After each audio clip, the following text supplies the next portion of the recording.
Alright, so x minus 2.6 greater than 10.4. So to get x on its own, we're going to add 2.6. Okay with that? Right?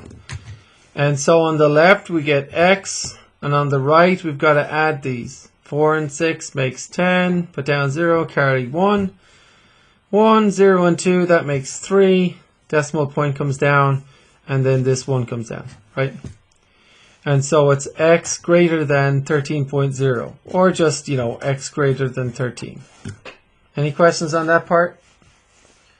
Yeah, and so like when you add to both sides of an inequality, the inequality stays in the same direction, right?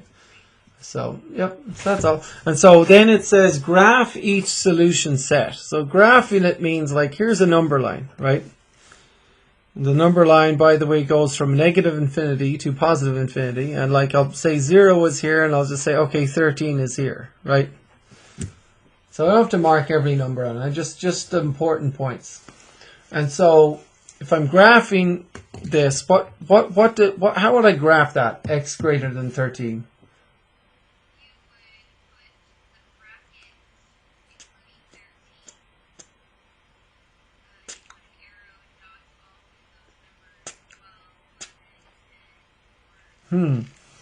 Okay, interesting. Okay, so let's talk about this a little bit. X greater than 13. Give me some things that x could actually be. What could x be if x is greater than 13? 12.5 is less than it though, So, right, so 12 is back here, right? Now 14 is up here. So which of these would work, 12 or 14? Which of these would work, 12 or 14? 14 works. Yeah, there you go. How about 15? Does that work? Yeah. Okay. How about 20? Is that going to work? Okay. And what about 21.7? Is that going to work? Okay. So any dot up here, any of these numbers would be greater than 13, right? Like even say a million, that's greater than 13, isn't it? So x represents all numbers, more than 13. Does that make sense? Good question. Does it include 13 or not? If it was this way, if it was x greater than or equal to 13, that includes 13. Because it's greater than or equal to. See that? But this does not include 13. This does not include 13. Because it doesn't have the or equal to. It's just greater. Make sense? So it's all numbers more than 13, but not 13. So it's like, you can think of it as, it's like, 13.001 or something, think of it in your mind. It's like that and further on, you know what I mean?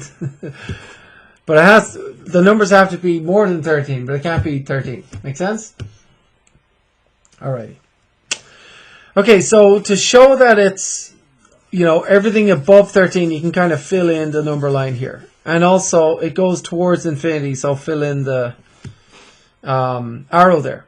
Now, to show that 13 is not included, right, we will do the parenthesis, right? So, if it was this way, if it was greater than or equal to, it would look like this, the square bracket, and then all the way towards positive infinity from 13. Make sense? But because it's not included, we do our parenthesis. That's the little curved guy, all right? Now, just for fun, so that's our line graph. And some students like to do like an open circle, and that's fine too. But anyways, how would you turn the line graph into an interval? Yes. Good. Min, comma, max.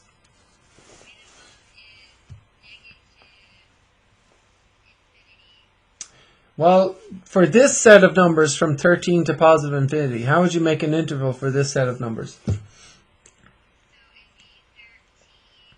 Good. Yep. And max? Positive infinity. Now, is 13 included in the set of numbers? Yep. It's not included, so it gets that. And is max included? Is the in positive infinity included? Yeah.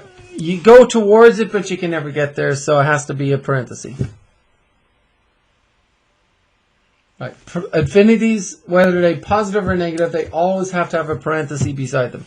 So that would have a parenthesis. That have always, because you can't get to infinity. Right. So that's the interval. That's the line graph. And that's how that works.